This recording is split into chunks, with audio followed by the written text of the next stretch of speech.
Sud Radio, le 10h midi, mettez-vous d'accord, Valérie Expert. Et nous sommes ensemble en direct avec vous sur Sud Radio pour commenter l'actualité avec aujourd'hui Brice Nkanda. Bonjour. Merci d'être avec nous ce matin. Vous êtes chef d'entreprise, vous êtes coordinateur du collectif Les Voix des quartiers impopulaires. Christine Bouillot, éditorialiste à Sud Radio, correspondante à Toulouse. Alexandre Malafaille, président du think tank Sinopia. Et Jérôme Dubu, bonjour également, membre du pôle ID d'Horizon. Nous allons évidemment évoquer cet entre-deux tours avec une campagne violente, très très violente. Vous avez vu l'agression hier de Prisca Thévenot et des membres de sa campagne. 50% des Français souhaitent la victoire du RN. C'est un sondage IFOP fiducial qui est jugé plus proche des Français que LFI. C'est un sondage, moi, qui m'a étonné hier parce que très différent en tout cas dans ce que pensent les Français de ce que peut entendre dans les commentaires. Et une coalition sans LFI et sans le RN, c'est ce qu'envisagerait le président de la République. Qu'en pensez-vous? Vos coups de cœur, vos coups de gueule. On commence avec vous, Christine Bouillot. Oui, alors je ne voyais pas dans mon coup de cœur une espèce de focus absolument toujours et permanent sur le spatial, mais il y a quand même un petit événement qui va avoir lieu la semaine prochaine et qui passe complètement sous les radars compte tenu de l'actualité évidemment, et qui est plutôt une bonne nouvelle pour la France, pour l'Europe. C'est le décollage de la toute première Ariane 6 depuis Kourou. C'est prévu le 9 juillet prochain. Donc c'est un lancement. Pourquoi c'est important? Parce que il a 4 ans de retard. Ce gros lanceur, cet hyper gros lanceur, ça fait 9 ans de recherche et développement pour tous les ingénieurs de l'Agence spatiale européenne et de tous les sous-traitants qui travaillent autour, mais c'est aussi donc une pierre de plus pour rivaliser dans cette guerre sans pitié qui va se dérouler au niveau spatial et qui se déroule déjà, je le rappelle. Ariane 6 doit notamment permettre de consolider la galaxie européenne Galileo, mais aussi très prochainement, si le tir de mardi est réussi, permettre le lancement d'un satellite espion français. Donc il y a vraiment des enjeux commerciaux, mais des enjeux de souveraineté aussi. Donc voilà, si ça vous intéresse, ça sera retransmis en direct sur les chaînes de télé, déjà pour savoir si tout va bien. Et puis derrière, c'est la position de la France. Il y a eu 4 milliards qui ont été nécessaires pour ce nouveau lanceur et 56% de ce budget proviennent des fonds français. Donc c'est aussi une réussite de ce côté-là, quoi. Voilà, donc on croise les doigts que la météo soit bonne et que tout se passe bien. Ariane, à la différence de son concurrent direct, qui est le lanceur d'Elon Musk, est un lanceur qui n'est pas réutilisable. Mais il y a 18 lancements qui sont prévus d'ores et déjà, donc les carnets de commandes sont pleins pour l'année qui arrive. Voilà. Vous avez raison, il n'y a pas grand-chose en dehors de la politique aujourd'hui qui arrive à émerger. Moi, je voulais vous signaler aussi, on l'a évoqué avec Gilles Gansman dans le zapping hier, la fermeture du cabaret de Michou. Il avait dit il pensait que le cabaret ne lui survivrait pas. Moi, ce qui m'a frappé, c'est en lisant l'article ce matin dans le Parisien, c'est de voir que en fait sa nièce a été obligée de tout vendre puisque les droits de succession sont extrêmement élevés. Alors je sais que ça fait débat de savoir est-ce qu'il faut les réduire ou pas, mais cet homme a travaillé toute sa vie, a payé des taxes, des impôts, et au moment où il hérite, et c'est le cas de tout le monde, où il doit, où sa famille hérite, il faut vendre pour pouvoir continuer à exercer cette activité. Enfin, c'est d'une manière générale, la nièce paye 60% de frais de succession. En ligne directe, c'est parfois 40% pour des enfants. Moi, je trouve ça profondément injuste en ce qui concerne des patrimoines moyens. Alors je sais que ça fait partie des éléments de campagne, je sais que tout le monde n'est pas d'accord avec ça, mais je trouve ça dommage, quoi. Elle a été obligée de vendre l'appartement, tous les objets de son oncle pour pouvoir conserver ce cabaret qui finalement va être fermé. Je sais pas ce que vous en pensez, Jérôme. Ça fait partie des sujets qui avaient été évoqués pendant la campagne. Alors certains disent chacun doit se faire, mais je connaissais bien, au-delà du cas de Michou, je connaissais bien parce qu'il a participé à de nombreuses campagnes d'Alain Juppé, quand Alain Juppé était député et élu du 18e arrondissement. Ça ne nous rajeunit pas, bien évidemment, mais il y a des moyens de préparer sa succession. Moi, je ne sais pas si Michou a préparé sa succession. Donc, il ne faut pas non plus s'arrêter aux chiffres bruts. Il y a parfois des moyens, il y a des donations qui peuvent se faire avant. Je ne sais pas ce qu'il a fait lui, d'ailleurs ça ne me regarde pas. Mais si on prend le chiffre brut, ça paraît injuste. Mais on a mis en place depuis un certain nombre d'années, notamment depuis 2017, depuis qu'Emmanuel Macron, et ça on peut le reconnaître en tout cas d'avoir fait un certain nombre d'évolutions sur ce sujet-là, des moyens de préparer sa succession, donc il faut pas le négliger. Oui, enfin, vous avez raison. Je sais pas si vous m'entendez. Oui, très bien. Moi, je suis plutôt sur la ligne de Valérie. Il y a effectivement des aménagements qui ont été faits par-ci ou par-là. Mais pardon, quand on n'est pas en ligne directe, il n'y a pas beaucoup de possibilités d'échapper à cet impôt et ce seuil de 60% qui est absurde, qui est confiscatoire. Dans certaines familles, malheureusement, il y a un patrimoine qui va rester au niveau d'une tante qui est la sœur d'eux ou un oncle qui est le frère d'eux. Il n'y a pas d'autres successeurs pour des raisons X ou Y. Et alors que ça pourrait rester dans le patrimoine familial parce que ça peut être construit avec le temps, ça file et ça se retrouve entre les mains du service fiscal de Bercy. Moi, je trouve ça totalement injuste. Et puis, pardon, mais sur la fiscalité, c'est vrai que sur le plan de la transmission des entreprises, c'est un petit peu mieux que ça n'a été. Mais les bêtises qui ont été faites dans les années 80-90, il a fallu attendre la loi Dutreil pour les corriger. On sait tous que c'est une partie de cette fiscalité française absurde qu'on a détruit une partie du tissu des ETI françaises, d'entreprises de taille intermédiaire. On n'a pas été capable de fabriquer autant de champions qu'on en a en Allemagne. Et là-dessus, on aura un jour besoin de s'interroger vraiment sur une remise à plat de notre modèle fiscal, parce qu'il est lui aussi complètement inadapté aux enjeux de notre siècle. Oui. Christine, un commentaire ? Oui, alors après, il y a le patrimoine personnel. Son cabaret, c'était une entreprise. Donc là aussi, il y a certainement des choses qui sont possiblement à faire. Il y a plein d'entreprises qui sont transmises de son vivant. Là aussi, c'est peut-être des choses qu'il faut se préparer. Bon, voilà, c'est dans le domaine du spectacle. Bon, on va pas, on connaît pas les tenants et les aboutissants, mais c'est une institution mais bon, c'était une réflexion que je me suis faite ce matin. Je trouve ça dommage, effectivement. Elle est assez justifiée. Après, évidemment, tout le monde voudrait qu'on baisse les impôts sur les droits de succession, qu'on baisse les impôts sur un certain nombre d'autres choses, sur la TVA, qu'on baisse la TVA. C'est un des débats qu'on a en ce moment sur les élections législatives. Oui ou non, c'est pertinent pour les consommateurs. Bon, tout ceci, effectivement, on a une fiscalité qui reste néanmoins relativement confiscatoire pour les entreprises, la CVAE, etc. Bon, par rapport à d'autres pays concurrents comme l'Allemagne, ça c'est clair. Alexandre a raison, mais il y a des choix à faire. Voilà. Et moi, j'en ai assez qu'on nous dise constamment, il faut baisser les impôts, mais on ne baisse pas les dépenses. Oui, mais pardon. Il y a un moment, il faut commencer par baisser les dépenses. On paye des impôts, on va pas refaire le débat. Alors attendez, je voulais que Brice dise un mot sur... Juste un commentaire amusé pour répondre à ça. Si on faisait encore un très bon usage de tous ces impôts et de toutes ces taxes, on pourrait effectivement en débattre mieux, quoi. Brice ? Vous m'entendez bien ?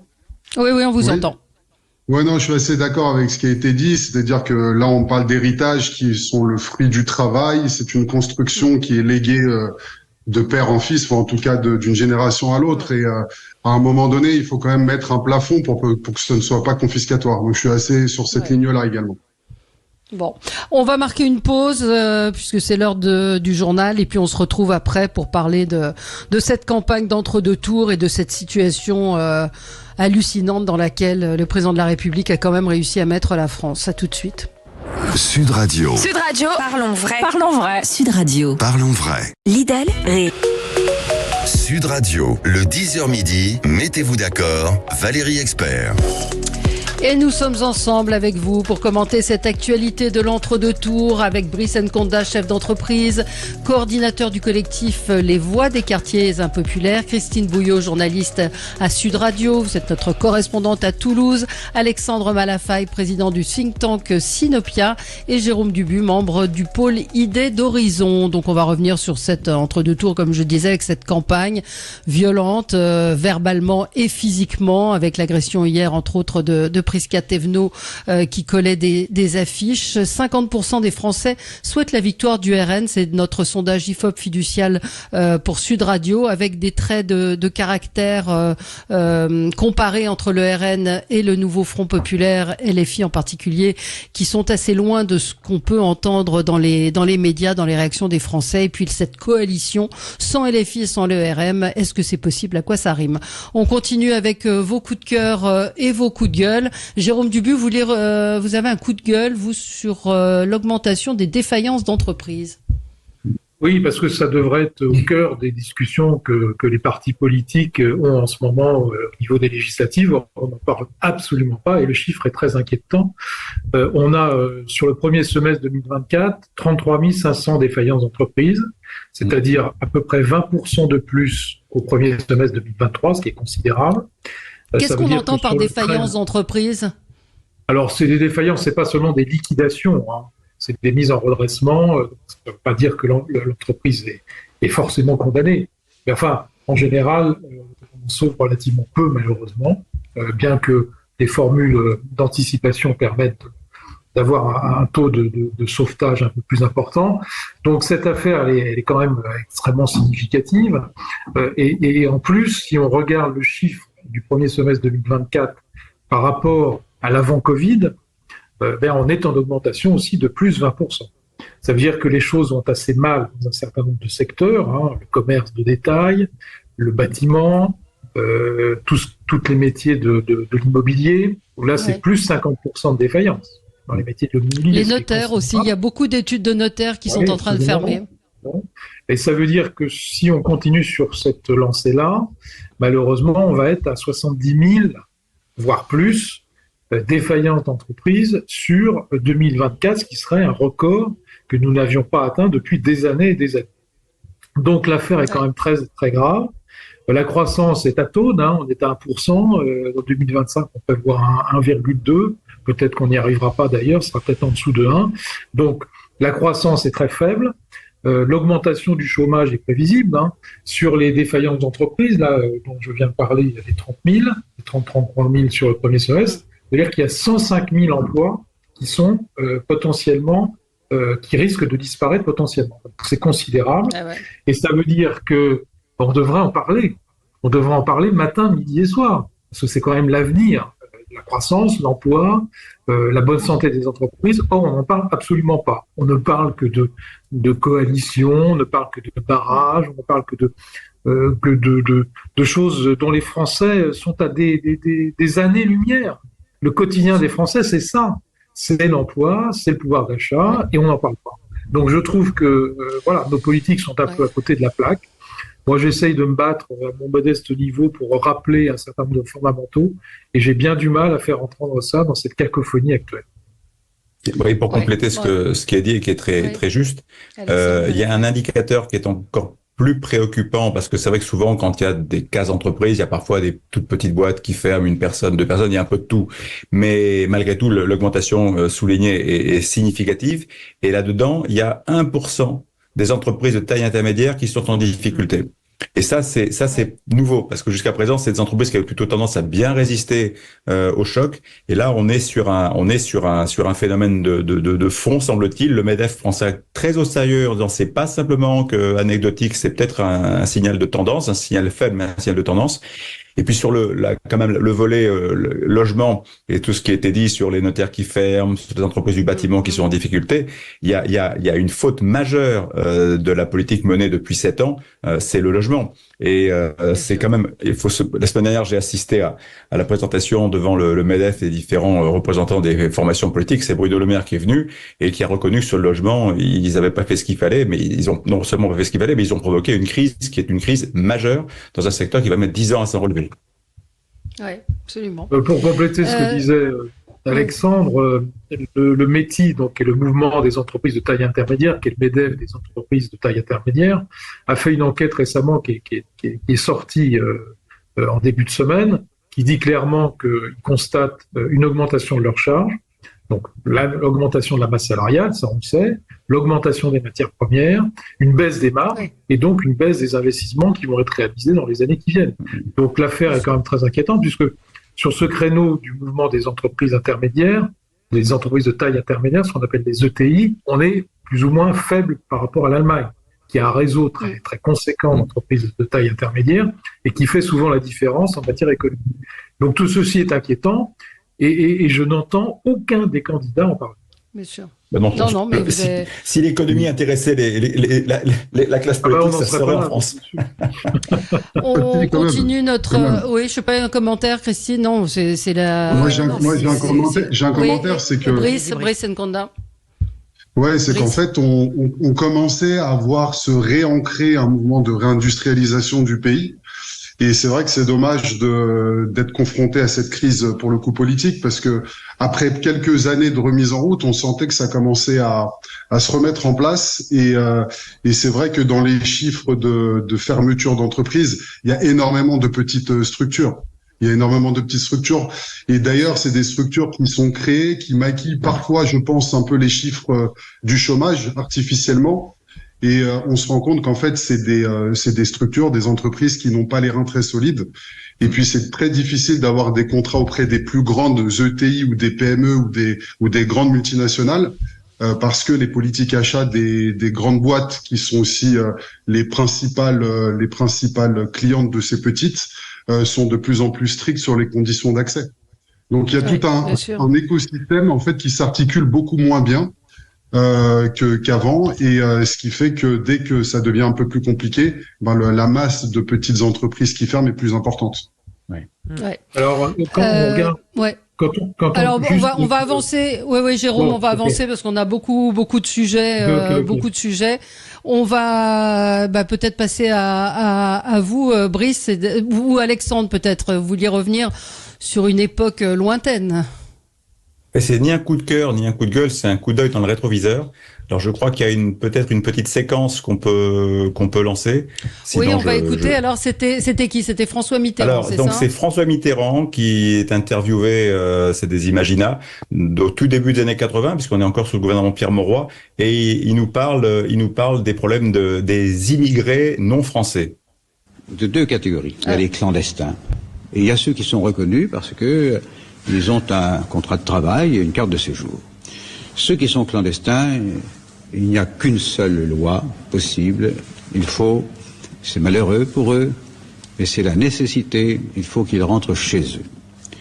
Et les dispositions doivent être prises, elles ont été prises pour cela, pour qu'ils rentrent chez eux. Et pourtant, le gouvernement Mauroy a pris des dispositions pour faciliter leur réinsertion dans leur pays d'origine, leur donnant certains avantages pour qu'ils puissent d'eux-mêmes partir. C'est-à-dire qu'il faut réduire le nombre, bien entendu, mais il faut le faire dans le respect du droit et dans le respect des personnes. Oui. Voilà, je ne souhaite pas réenflammer le débat, je souhaite simplement attirer l'attention sur le fait que c'est vrai que ces questions migratoires, elles ont été posées sur la table depuis très longtemps. À une certaine époque, on arrivait à en parler sans forcément se déchirer et se traiter de tout.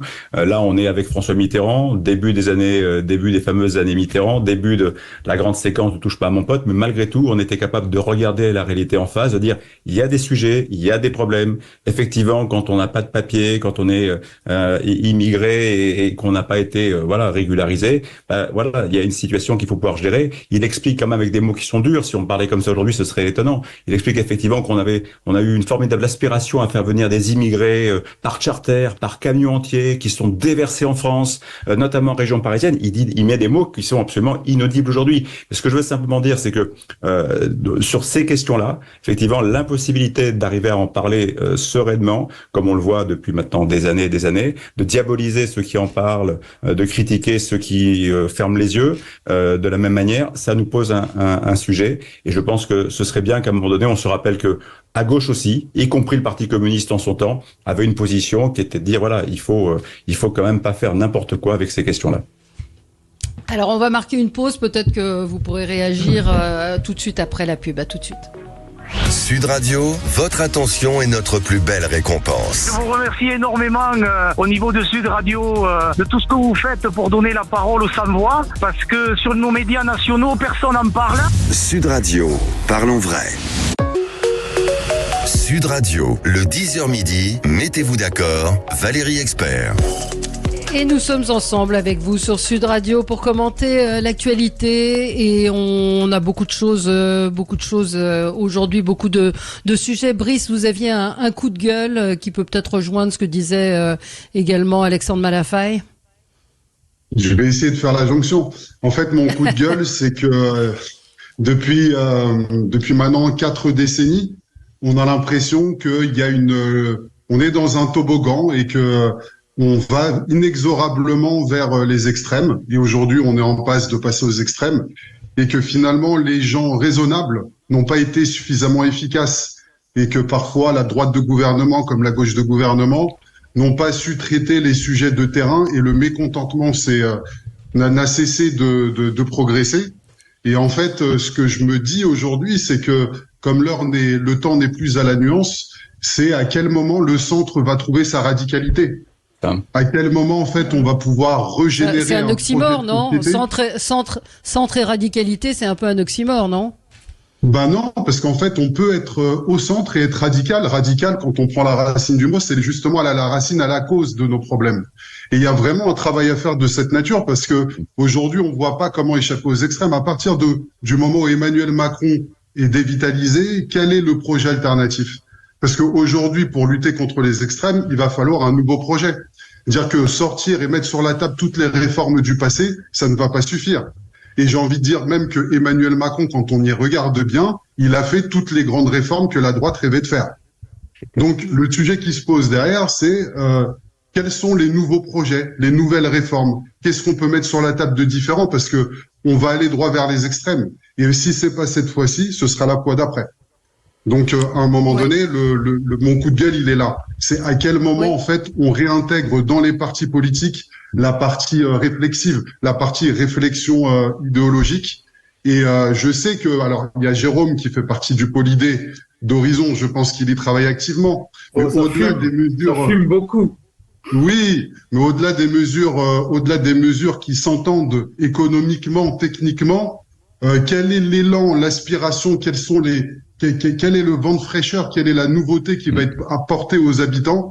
Et c'est vrai qu'on a des gens qui sont capables de produire cette réflexion, mais qu'elle n'est pas aujourd'hui sur le devant de la scène. Et tant qu'elle n'est pas là, parce que je le rappelle, les réformes un peu structurelles dont le pays a constamment besoin, elles sont faites quand on y regarde bien. Donc le sujet, c'est quelle est la nouveauté qui va être apportée. Ouais, alors elles sont pas toutes faites, Jérôme, mais il y en a quand même beaucoup qui sont faites. Il y en a quand même une qui est... Alors, je trouve que c'est très juste ce qui vient d'être dit par Brice. Il y a deux bémols. D'abord, la réforme majeure qui n'a pas été faite, c'est la réforme de l'État. Alors quand je dis réforme de l'État, c'est réorganisation de l'État, baisse des dépenses publiques, réorganisation territoriale. Ça, on n'y a pas touché, il faut le reconnaître, en 7 ans. D'ailleurs, les prédécesseurs n'y avaient pas touché non plus, puisque quand on fait une réforme territoriale, on ajoute une strate. Confère ce qui s'est passé avec la métropole du Grand Paris en Île-de-France. Plutôt que de simplifier, on complexifie. Bon, ce qui est un sujet majeur. Deuxièmement, on a devant nous effectivement des défis majeurs qui sont quand même l'équilibre de nos finances publiques. Jérôme, excusez-moi. J'ai peur que... Excusez-moi. En fait, avec ce type de réforme, on fera jamais rêver les Français. Oui, d'accord. Mais il y a un moment où il faut le faire. Parce que si on se dit, on fera pas rêver les Français, et donc on ne le dit pas, et on ne le fait pas, on va pas progresser. Or, il y a, à chaque élection présidentielle ou élection législative, on dit, c'est la dernière fois qu'on va pouvoir faire ça, etc. On a toujours minuit et moins une, mais là, on y est.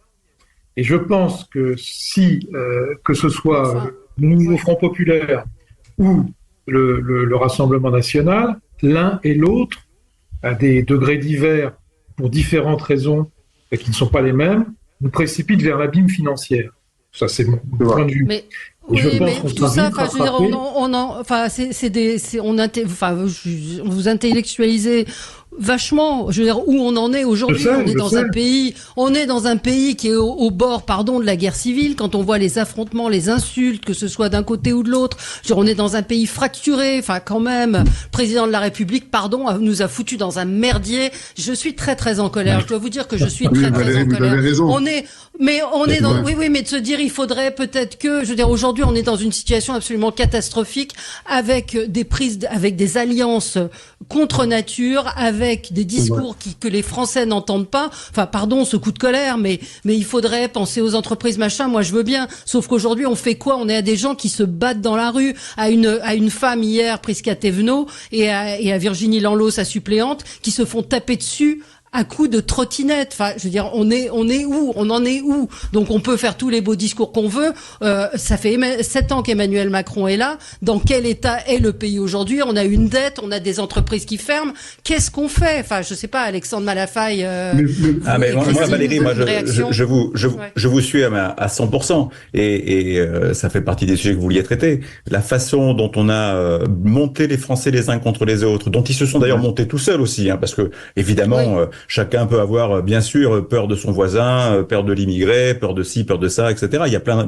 mais il y a aussi une instrumentalisation de toutes ces haines qui ont été poussées à un niveau paroxystique et sur fond pour certains clientélisme politique absolument scandaleux. Ça, c'est vraiment, il y a une lourde responsabilité qui pèse sur la tête d'un certain nombre de dirigeants politiques. Mais c'est vrai que quand le président de la République dit qu'on est aux portes de la guerre civile avec les uns ou avec les autres, enfin, il remet une couche de dinguerie dans le débat. Et je reviens à ce que j'ai dit tout à l'heure. Et pardon, si c'est vrai que c'est des sujets qui sont difficiles à poser, ces sujets qui touchent à l'immigration, mais il y a des vrais sujets et on peut pas en parler. Vous prenez la question de l'aide médicale d'État. Je sais pas si il faut la réformer ou pas. Je sais simplement que on nous dit qu'on n'a plus un rond et qu'elle coûte 1,2 milliard. Je dis simplement que peut-être que sans forcément se critiquer les uns les autres et se traiter de raciste dès qu'on en parle ou d'irresponsable budgétaire dès qu'on en parle, peut-être qu'on pourrait réfléchir, voir, se poser la question et peut-être de faire mieux et de trouver peut-être d'autres réponses. J'en sais rien parce qu'à un moment donné, si la France continue sur cette tendance, un jour on va nous mettre sous tutelle. Et puis on nous dira, là maintenant vous pouvez plus dépenser l'argent. C'est exactement ce que je viens de dire. C'est quand même. Alors moi je veux bien qu'on intellectualise tout, qu'on dise c'est compliqué, etc. D'ailleurs, la société est compliquée. C'est pour ça que la simplifier, c'est une erreur. On a bien vu que les populistes, ça marchait pas. Enfin, Boris Johnson a complètement échoué. Il a été vidé par ses propres troupes. Donald Trump a été battu. Les gens qui simplifient il est en passe d'être réélu. Vous voyez l'histoire comme vous voulez. Mélanie, Mélanie, elle se. Vous pouvez dire ce que vous voulez. Mais Donald Trump, il est en passe d'être réélu. Qu'est-ce que vous racontez? Je suis désolé. Voilà. Je dis pas que ça marche, je dis juste que les populismes, ça marche. Alors, Christine, ça marche auprès du peuple, en tout cas, Christine. Ça marche 4 ans, puis après, ils sont vidés. Si vous voulez, ça marche pas. Vous pensez, Christine? Alors, ça, je sais pas. Ce que je peux vous dire, c'est que le sentiment qu'éprouve Valérie, pour avoir sillonné depuis 3 semaines de Tulle à Montrégeau, à l'Aude, à l'Hérault, à Perpignan, etc. C'est véritablement, il y a plusieurs, et tout le monde l'a analysé, c'est vraiment le vote de la colère. Alors, la colère contre plein de choses, mais qui date pas d'hier, depuis, ça s'est accéléré avec la crise des Gilets jaunes et on n'a pas su y répondre. Alors, la difficulté, moi je trouve aujourd'hui, pour nous tous, et à commencer par le personnel politique, pour les croiser, pour les rencontrer, c'est que y en a qui...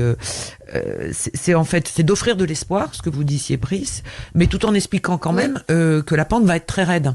Je rappelle, plus de degrés, ça va aussi changer beaucoup de choses. C'est pas parce que vous allez voter pour un camp ou pour un autre que je prenais l'exemple d'un éleveur de montagne qui me dit c'est pas parce qu'on va voter d'un côté ou d'un autre qu'on va avoir des étés doux et ça va changer quelque chose dans nos vies tout de suite. Donc il va y avoir des conséquences. Donc là aujourd'hui il y a un vote de colère et la question c'est comment on y répond. Et c'est en 3 semaines d'élection, c'est impossible. On est tous en état et les électeurs en particulier dans un état de sidération. Et donc il y a colère, sidération et peur. Moi, c'est la première campagne électorale où je vois des gens effrayés par ce qui arrive et ce qui va arriver demain. Donc, si vous voulez, tout ça n'augure rien de bon pour arriver à trouver un terrain calme, rassurant pour pouvoir porter le pays et aller de l'avant. Donc on est dans un grand saut vers l'inconnu. c'est quelque chose de vertigineux. Donc là aujourd'hui, bien malin, l'enquête IFOP dit tout le monde, 50% des gens souhaitent la victoire de Jordan Bardella.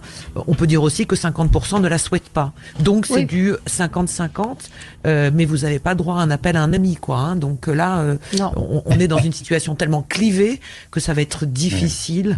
Enfin, on s'augure des mois quand même extrêmement complexes.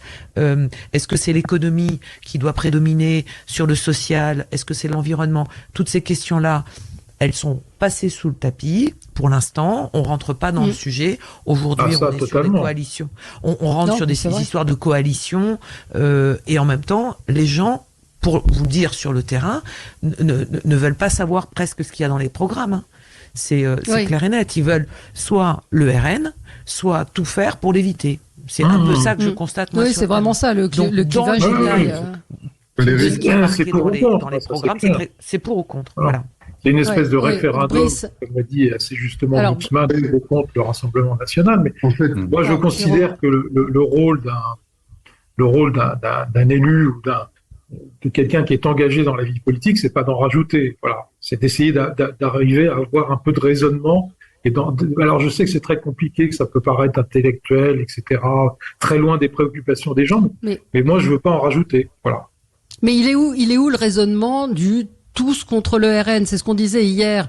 Le RN est un parti qui existe, qui est à l'Assemblée nationale, pour lequel plus de 10 millions de personnes, 12 millions ont voté. À ce moment-là, on l'interdit. Je veux dire, cette espèce de posture, encore une fois, c'est pas un plébiscite pour le RN, mais je suis assez choquée qu'on méprise à ce point-là les gens qui ont fait ce choix. Dans ce cas-là, on interdit ce parti. Alors, Brice. Valérie. Moi je trouve que votre coup de gueule il est totalement légitime, mais il faut aussi le dire, parmi le personnel politique, il y a beaucoup d'hypocrisie. C'est-à-dire qu'il y a des gens qui ont sombré dans l'idéologie au détriment du fait de régler les problèmes. Moi je vous donne un exemple tout bête. Je viens de Gennevilliers, mais dans beaucoup de villes de banlieue c'est la même chose. En fait, on a des gens par idéologie qui sont contre la police municipale, la police de proximité. Donc ça crée des situations de danger. Et donc, les gens, au bout d'un moment, en ont ras-le-bol et se disent, je vais voter RN. Mais c'est de la faute des gens qui n'ont pas mis le service public adéquat. Et après, les gens de gauche se présentent comme les défenseurs contre le RN alors qu'ils ont occasionné cette situation. Donc, c'est là où on comprend aussi qu'un extrême parle à l'autre. Et quand je vous dis qu'on sombre trop dans l'idéologie, c'est que le rôle d'un élu, il est là pour mettre en place un écosystème qui favorise l'éclosion des potentialités, des talents. Et ça peut se faire qu'avec des gens qui sont capables de manier un peu la complexité. Et donc, on en est là aussi parce que les gens raisonnables n'ont pas été suffisamment efficaces. Et aujourd'hui, c'est un vrai bordel. C'est vrai que c'est un bordel et que les gens n'en peuvent plus. Mais tous les gens qui votent RN ne sont pas des racistes patentés. Et je voudrais juste ajouter, pour compléter ce que vous dites avec beaucoup de justesse, c'est que, pardon, on est quand même le pays, il y en a d'autres qui ont dû le faire, mais qui à un moment donné trouvaient que c'était pertinent de faire des CV anonymisés. C'est-à-dire qu'on présente sa candidature et on met pas son nom et son prénom dessus pour avoir une chance de passer le premier barrage de l'entretien d'embauche. Voilà, et pas son adresse. Donc pardon, mais si on fait ça, est-ce que ça veut dire que globalement tous les DRH, tous les chefs d'entreprise, tous les services RH de France et de Navarre sont peuplés de racistes? Non, mais ça veut dire quoi ce que je veux dire? Ce que je veux dire, c'est qu'il y a un fond de racisme dans ce pays et qui n'est pas que le fait des gens qui sont au Rassemblement national et que malheureusement il faut travailler là-dessus. Ça va être très difficile, ce sera très long parce qu'il y a beaucoup d'erreurs commises d'un côté comme de l'autre. On n'a pas fait ce qu'il fallait pour favoriser l'intégration et de l'autre côté, beaucoup de gens n'ont pas fait ce qu'il fallait pour être intégrés et puis il y a plein de raisons. Enfin, tout ça est très profond. Mais c'est vrai que la société française, il y a un petit fond raciste. Il faut le dire des choses comme elles sont. Et donc, c'est vrai qu'à un moment donné, stigmatiser que les uns et dire que les autres, c'est des petits anges, je pense que c'est une faute politique grave. Non, mais moi, pour répondre Alors, on va marquer une pause. Vous allez lui répondre tout de suite après la pub. On doit marquer une petite pause. À tout de suite. Sud Radio, le 10h midi, mettez-vous d'accord, Valérie Expert. Sud Radio, le 10h midi, mettez-vous d'accord, Valérie Expert. Alors, on va tenter toujours de se mettre d'accord avec vous. Jérôme Dubu, vous vouliez réagir à ce que nous disions précédemment. Vous disiez, Valérie, en disant effectivement, si le Rassemblement national est anti-républicain, il faut l'interdire. Tout à fait d'accord. Et d'ailleurs, le fait de dire sont des racistes, des fachos, etc., ça marche plus, visiblement, puisqu'à chaque fois, il faut plus de voix. Donc, c'est pas là-dessus qu'il faut débattre. Moi, j'ai vu, comme Alexandre, j'ai vu Jordan Bardella et Éric Ciotti devant les chefs d'entreprise. Bon, c'était à pleurer, excusez-moi, c'était à pleurer. On voit bien que, un, ils ne sont pas prêts, que deux, la faiblesse de leurs mesures ne sont pas chiffrées, et que 3, ça n'aura aucun impact sur l'amélioration de l'économie française. Bon, c'est quand même ça qu'il faut dire aux gens. Alors vous me direz, c'est trop intellectuel, etc. Et le NFP et le NFP. Ah mais c'était encore pire. C'était encore pire. Donc on fait quoi? L'un c'était totalement pas chiffré et totalement inutile en matière de mesures, de mesurettes, parce qu'il y avait quasiment rien. Bon, on voit qu'ils sont pas prêts. Et les autres, c'était un matraquage fiscal. Est-ce que ce que vous dites est audible, Christine, vous qui sillonnez la France, vous dites les gens s'en foutent des programmes, ils n'en sont pas là. Aujourd'hui, non, ils en sont pas au détail au niveau des entreprises, des TPE, des PME. On le voit bien. Enfin, je veux dire aujourd'hui, la question pour la société, c'est comment va-t-on vivre les uns avec les autres à partir du 8 juillet. C'est un peu ça que l'on entend sur le terrain. Il y en a qui ont des certitudes et qui ne veulent pas en démordre et qui sont persuadés qu'il y a toute une forme de danger qui est imminent avec un résultat que l'on connaît. Donc ça, c'est et ils ont parfaitement le droit de le penser. Et de l'autre côté, vous avez tout un pan on va dire enfin sur les extrêmes en gros. Il y a des certitudes. Au milieu, c'est un petit peu plus difficile. Je prends large. Mais dans le débat qu'on a aujourd'hui sur presque comment on en arrive là et comment on en sort, on oublie un élément d'analyse. Moi, je pense qu'on oublie la puissance des réseaux sociaux aujourd'hui et de ce que ça a provoqué dans la société. Vraiment, c'est quelque chose... je vous invite à lire, si vous avez l'occasion, dans Midi Libre, je fais de la pub pour nos confrères de la PQR qui font un boulot de dingue aujourd'hui pour aller au contact justement de cette France, alors elle est même plus périphérique, parce qu'aujourd'hui c'est tout à fait différent. Et il y a dans Midi Libre un économiste qui a étudié en fait, de 2011 à aujourd'hui, 160 000 comptes Twitter pour voir un peu comment tout ça est monté en épingle. Et en fait, il y a eu une accélération de tous les mouvements de colère à l'issue de l'épisode des Gilets jaunes. Et aujourd'hui, cette bataille, elle se fait là. Et moi, je suis assez sidérée parce qu'on sait tous, nous, on est quand même relativement conscients, on connaît la mécanique, on connaît un peu comment ça fonctionne, que tout ça, c'est pour réparer tout ce qui a été éventuellement cassé, je mets ça entre guillemets, combien c'est complexe, le lien entre le politique et le citoyen est particulièrement distendu, alors qu'il y a des élus locaux qui sont au contact des gens au quotidien, dans les ruralités, qui tentent de faire des choses, y compris quand ils sont pas du même bord. Il suffit de discuter avec les présidents des associations des maires de France, ils travaillent avec des gens de gauche, des gens de droite, ils ont des idées différentes, mais ils essayent de faire avancer des dossiers, donc ils y arrivent. Mais pour le citoyen, abreuvé par, on va dire, un flot d'informations qui arrivent, qui ne sont ni vérifiées, qui les confortent dans une idée qui est la leur, et bien finalement, il y a une forme de rejet que personne ne peut rien pour eux. Donc, si vous voulez, on est dans une situation extrêmement complexe. Et alors, si en plus vous rajoutez, pardonnez-moi, mais l'effet grossissant et loupe de l'écosystème parisien, c'est-à-dire des stars de la politique qui sont montées en épingle sur certains sujets, en bas, les gens n'y comprennent plus rien et donc ils se détournent et ne comprennent plus quel est le sens réel d'un bulletin de vote, pardonnez-moi, j'en perds ma voix, d'un bulletin de vote pour des municipales, pour des législatives. Là, la seule certitude qu'on a, c'est qu'il y a un maximum de gens qui ont voulu exprimer leur vote, exprimer leur mécontentement, d'une manière ou d'une autre. Et ça, maintenant, on en sort comment ? Je ne vois pas d'hommes ou de femmes providentiels, pardonnez-moi, mais c'est compliqué. Non, alors ça nous amène peut-être sur le sujet de ce gouvernement de coalition. Qu'est-ce que les Français vont comprendre, ceux qui ont voté Nouveau Front Populaire ou Rassemblement National, qui seront les deux groupes qui auront le plus de députés à l'Assemblée, quand on va leur annoncer qu'on va faire un gouvernement de coalition. Alexandre ? En fait, c'est... Et sans LFI et sans le RN, sans LFI et sans le RN. Non, mais ça ne tient pas longtemps. Ce qu'il va falloir faire dimanche soir, c'est regarder concrètement combien il y a de députés pour le RN avec ses alliés. Voilà, et le cas échéant, s'ils n'ont pas de majorité absolue, même relative, combien il y a de députés chez LFI. Et si LFI plus RN et Ciotiste, ça fait plus de 289, je ne vois pas comment, effectivement, l'autre camp va arriver, ceux qui vont se retrouver depuis les communistes jusqu'aux républicains, sur quelle base parlementaire ils vont se retrouver pour pouvoir faire quelque chose. Alors ils peuvent faire de la technique, mais je dirais à la moindre incartade, il y aura une motion de censure et elle passera. Donc on est dans une espèce d'impasse. La seule option, ce serait que le RN ait finalement à peine 200 sièges et que LFI n'ait pas plus de 60 ou 80 sièges. Et auquel cas, il peut y avoir un bout d'accord possible, enfin un bout de coalition possible depuis les communistes jusqu'au LR, mais pardon, comment ils vont s'entendre? Et puis, on a entendu effectivement Emmanuel Macron dire qu'il voulait une coalition, mais sans LFI, et là, toute la gauche a réagi en disant pas question. Donc, je ne sais pas dans quoi on nous a enfermés en termes de schéma et d'issues et d'hypothèses. En tout cas, ça confirme que de toute façon, s'il y avait un sacrifice à faire pour la gauche, il fallait le faire il y a 3 semaines. C'est ce qu'avaient proposé des gens comme Bernard Cazeneuve pour dire il y a un moment donné il faut trancher le nœud gordien et il faudra se débarrasser de la partie la plus insupportable des insoumis et puis que les autres qui sont éventuellement socialo, gaucho compatibles rejoignent une mouvance un peu d'alternance par la gauche, social-démocrate et écolo, etc.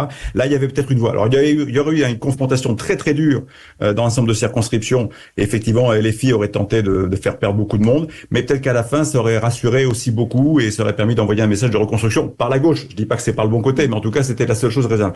Aujourd'hui c'est promis à être à mon avis une catastrophe annoncée. Et très sincèrement c'est pas la qualité des gens qui sont aux affaires aujourd'hui qui sont rassurants, parce que j'ai entendu comme Jérôme et Édouard Philippe et Bruno Le Maire nous parler d'économie la semaine dernière. Pardon, je suis tombé de ma chaise. Je ferme la parenthèse, mais je suis tombé de ma chaise.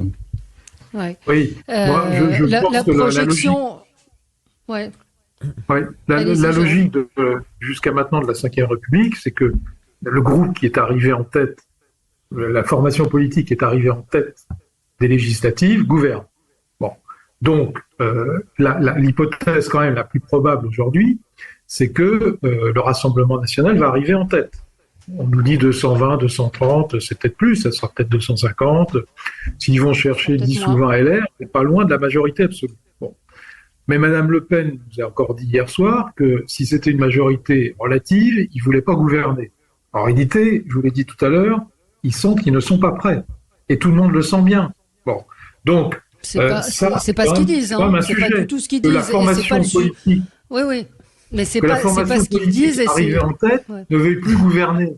Enfin, c'est la première fois que je vois ça dans la Ve République. Personne n'a refusé de gouverner quand il était arrivé en tête. Que ce soit la gauche. Mais parce qu'ils savent qu'ils ne pourront pas, gouverner. Les projections d'un autre institut de sondage, Harris Interactive, pronostiquent pour le RN entre 190 et 220 sièges, et pour le nouveau Front Populaire entre 159 et 183. Donc vous imaginez bien qu'avec une assemblée comme celle-là, enfin, qu'est-ce que le RN pourrait... On verra bien ce qui se passe dimanche soir. Absolument. Mais continuer à dire je veux pas gouverner si j'ai une majorité relative, excusez-moi, c'est pas sérieux. Brice, une coalition sans LFI et sans le RN, c'est une vue de l'esprit. C'est-à-dire que déjà LFI est engagé dans un contrat de gouvernement dans le cadre du nouveau Front Populaire. Ils ont signé à la fois sur les postes et sur le fond, soi-disant. Même si on sait que derrière ça va se déliter parce que il y a à peu près rien à voir entre un Glucksmann et un Mélenchon, en tout cas la branche la plus dure de LFI. Donc du coup, ça n'est pas possible d'extraire LFI du contrat actuel. Ça, c'est un premier point. Le deuxième point, c'est que on veut mettre dans un même paquet des partis politiques dits raisonnables qui ont structuré la vie politique ces 40 dernières années qui n'étaient pas d'accord. Donc en fait, on comprend très très bien maintenant les gens. Enfin, je pense que les Français comprennent très bien que tout ça, c'est de la bonne tambouille pour des postes, mais en aucun cas par cohérence idéologique. C'est la soupe populaire. Quand Marine Le Pen arrive derrière, et malheureusement, quand Marine Le Pen arrive derrière et qu'elle dit que c'est de la... Brice, quelle autre solution, je parle pas des programmes, des couleurs, quelle autre solution vous avez pour expliquer aux gens qu'à partir de lundi, sans un parti qui est majoritaire, le pays va tourner. Quelle est la solution sur le plan légal, moi, des ce que j'attends alors Christine, soi-disant cette 5e République était faite en béton armé pour assurer une stabilité. Bon, tout ça vole en éclats, là, aujourd'hui. Si personne ne se détache et si personne ne se parle, pardonnez-moi, mais il y a 67 millions de Français derrière qui attendent des réponses, des entreprises. Pour la petite histoire, moi, je trouve délicieux ce matin le titre de nos confrères des Échos qui nous parle du Royaume-Uni, une alternance tranquille. On croit rêver. Il y a 4 ans, c'était le Brexit et la fin du monde, et eux, ils vont tourner cette page tranquillement, avec le sourire, avec un projet clair. Donc ça fait rêver. Mais comme quoi, les choses peuvent... Oui, enfin, ils sont dans une situation économique et sociale catastrophique. Non, faux. Ah bah si. Je voulais compléter. Bon, je voulais alors, terminer. Brice, compléter. Oui. Non, juste pour compléter. Évidemment qu'aujourd'hui, Emmanuel Macron nous a livrés aux extrêmes. Donc on n'y coupera pas. Enfin, ça dépend, majorité absolue, relative, etc. Mais je pense qu'on n'y coupera pas parce que la situation actuelle est nourrie par la colère, et la colère, tant qu'elle existe, on sera livré aux extrêmes. Donc la question, c'est quel est le projet nouveau qui va réellement atténuer la colère. Moi, je le redis encore une fois, on a été malheureusement assez hypocrite. Pas tout le monde, parce qu'on a des très bons élus qui règlent les problèmes de terrain. Mais à partir du moment où un Français, quel que soit son niveau social, son niveau intellectuel, détecte un problème et que ce problème n'est pas réglé, avec le temps, ça s'enquiste et ça crée la situation qu'on voit maintenant. Donc, effectivement, il peut y avoir une coalition raisonnable sans LFI et sans le RN, mais cette coalition, elle doit commencer par un travail de projet. Mais si dans le travail de projet, on ne fait que nous resservir des réformes économiques, structurelles, etc., qui sont essentielles, je dis pas le contraire, ça ne fait pas un nouveau projet de société. Mais donc, pardonnez-moi, imaginez 7 ans, il n'y a pas eu des réformes. Enfin, depuis 7 ans, on a alors, ce que je veux dire, quelle réforme Aujourd'hui, l'abstention est le premier parti de France depuis des décennies. Alors, ça vient de changer. Proportionnel, on en est où? Ça vient de changer. Au niveau éducatif, vous parlez des réformes institutionnelles. On dit, alors je vous donne d'autres exemples. L'abstention est en recul. Net. En recul, oui. Parce que les gens et aux européennes et aux législatives. Oui, mais ils votent par colère, les gens, pas forcément par adhésion. D'accord, mais ils viennent voter, c'est déjà ça. Par colère. Mais peut-être pas pour les bonnes raisons. Au niveau de l'éducation nationale, je suis désolé, notre éducation nationale ne crée pas des citoyens, crée des salariés. Non. Les cours de philo, c'est qu'en terminale. Pourquoi on fait pas de la philo avant? Quand on dit de l'éducation physique, est-ce qu'on apprend aux gamins, à nos élèves à débattre, à écouter l'avis des autres et à respecter l'avis d'autrui? Jamais. Et on s'étonne que sur les plateaux de télé, les élus se balancent des éléments de langage. Donc il y a vraiment quelque chose à faire en profondeur, parce qu'aujourd'hui, ce dont on a besoin, c'est de changer les mentalités. Et il n'y a rien de plus difficile que de changer des mentalités. Donc, quelles sont les mesures qui nous permettront de changer de mentalité, en plus des mesures économiques qui sont essentielles? Oui, mais là, d'accord, ça c'est du long terme. Mais dimanche soir, il va bien falloir prendre une solution. Si Madame Le Pen et Monsieur Bardella arrivaient en tête avec, 230, 240 députés, plus un appui d'un certain nombre de LR, n'ont pas la majorité absolue et refusent de gouverner, parce que c'est ça qui va se passer, qu'est-ce qu'on fait? Mais concrètement? Crise de régime, on y revient dans un instant avec vous. Alexandre, je vous donne la parole juste après la pub. À tout de suite. Sud Radio, le 10h midi, mettez-vous d'accord, Valérie Expert. Sud Radio, le 10h midi, mettez-vous d'accord, Valérie Expert. De retour avec vous jusqu'à midi. Alexandre Malafaille, vous avez été interrompu par la publicité. Pas de problème, merci Valérie. Non, je voulais dire qu'en fait, là où c'est vraiment préoccupant, c'est qu'en fait, tout ce qui est en train de se passer est très très grave, mais parce qu'on est arrivé au bout de quelque chose. C'est une forme d'heure de vérité. À la fois, c'est l'échec de la méthode, où on voit bien qu'on n'y arrive pas et on a beau tenter plein de trucs, la gouvernance est en panne. C'est effectivement une crise de système ou de régime, mais c'est aussi une crise de modèle. C'est-à-dire qu'aujourd'hui, on ne sait plus comment faire. Pardon, mais je reviens la semaine dernière, ce qu'a dit Bruno Le Maire devant les patrons. Il a dit, une des rares choses avec lesquelles j'étais d'accord, on n'a plus de marge de manœuvre. On n'a plus de marge de manœuvre. C'est-à-dire qu'on est au niveau maximum de tout ce qu'on peut prendre en termes de prélèvements sociaux, fiscaux, taxes et compagnie. On a perdu, englouti un pognon de dingue dans le fonctionnement de l'État et ça continue à tourner, le moteur est en surchauffe. Tous les ans, il faut emprunter près de 300 milliards sur les marchés pour boucler nos fins de mois. On ne sait pas comment ralentir la charge. Et on va faire quoi ? On va faire quoi pour répondre à toutes les attentes de l'hôpital, la loi de programmation militaire? Tous ceux qui sont un peu dans la technique du dossier savent que elle ne sera pas respectée. On a fait une loi de programmation militaire scélérate dans les écoles, dans les tribunaux, dans la fonction publique, dans les travaux, dans l'entretien des bâtiments d'État, etc. Il manque un pognon dingue partout et on n'a plus un rond en caisse et on continue à faire de la politique comme si tout allait bien.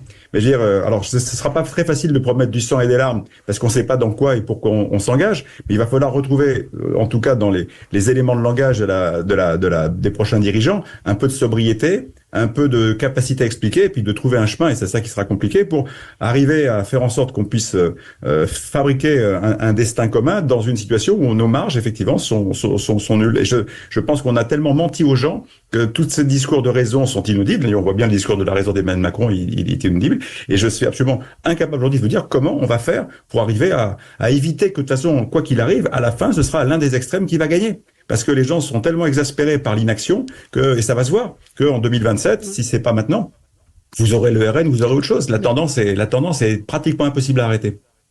Je voudrais qu'on dise un mot de notre sondage IFOP Fiducial pour Sud Radio. Vous pouvez réagir aussi à ce qu'a dit Alexandre, mais entre le Rassemblement national et la France insoumise, alors il y a une série de questions. Qui vous semble le plus proche des préoccupations des gens comme vous? Le Rassemblement national, 43%, la France insoumise, 25%, aucun des deux, 32%. Le plus inquiétant, la France insoumise, 44%, le Rassemblement national, 42%.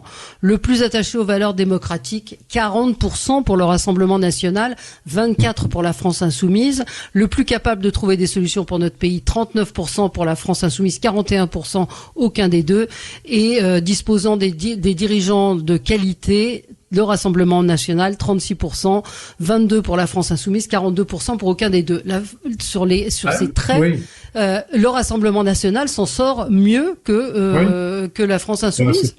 C'est pas très étonnant quand on voit le comportement des députés de la France insoumise qui sont élus depuis 2017 et a fortiori depuis 2022. Leur comportement sur le conflit israélo-palestinien, leur comportement dans la rue, un certain nombre d'investitures qu'ils ont faites, qui sont des investitures absolument scandaleuses, notamment à Avignon, par exemple, où ils ont investi. Mais je suis d'accord avec vous, sauf que le discours qui est tenu par les politiques, qui est et vous l'avez évoqué tout à l'heure, de brandir l'épouvantail du Rassemblement national, ne correspond pas à ce que ressentent les Français. Mais je suis d'accord avec vous, et c'est la raison pour laquelle, j'en termine 30 secondes, c'est la raison pour laquelle moi je suis pour le fait, je vais me faire critiquer, mais tant pis, je le dis quand même, je suis pour le fait qu'il y a une majorité RN relative dimanche soir, que Madame Le Pen et Monsieur Bardella acceptent de gouverner, avec qui je n'en sais rien, c'est leur problème, et puis qu'on les voit au pied du mur. Mur. Ça, c'est le... Alors, Christine, je partage le point. Oui, alors ça c'est on dit souvent d'agiter l'épouvantail RN qui ne fonctionne plus aujourd'hui, mais je dirais moi de ce que j'ai vu aussi du côté des électeurs du nouveau Front populaire, dans lequel il y a certes LFI, mais il y a d'autres forces politiques de gauche à l'intérieur, d'agiter cet épouvantail de LFI à aujourd'hui, en tous les cas, dans la situation dans laquelle on est, de l'entre-deux-tours depuis dimanche soir et même un petit peu avant, ça ne fonctionne pas non plus. Tout à fait.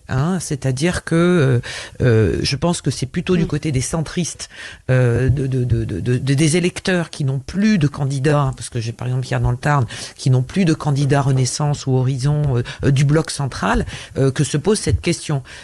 À la fois, je ne veux pas mettre mon bulletin pour le RN parce que c'est en dehors de tout mon schéma idéologique et de mes principes, et en même temps je me dis, est-ce que je vais du côté du bloc de gauche, du nouveau Front populaire, en sachant qu'il y a l'image de Mélenchon qui est agitée aussi par d'ailleurs c'est assez facile, aujourd'hui chacun agite le chiffon de l'autre pour on brandit Jordan Bardella ou Marine Le Pen d'un côté, et puis on brandit Jean-Luc Mélenchon pour faire peur aux autres. C'est comme ça qu'aujourd'hui les Français de l'entre-deux tours, paumés et paumés complètement, effectivement, dans de nombreuses circonscriptions. Dernier mot, puisqu'il va falloir conclure. Ouais, non, il va quand même falloir bien considérer que d'un côté comme de l'autre, ça va être la banqueroute économique. Alexandre a parlé de notre marge de manœuvre économique qui est déjà très restreinte, avec des gens qui sont censés être compétents, avec toutes les mesures sociales qu'on ajoute alors qu'on n'a plus les moyens de les financer, ça va être très très délicat.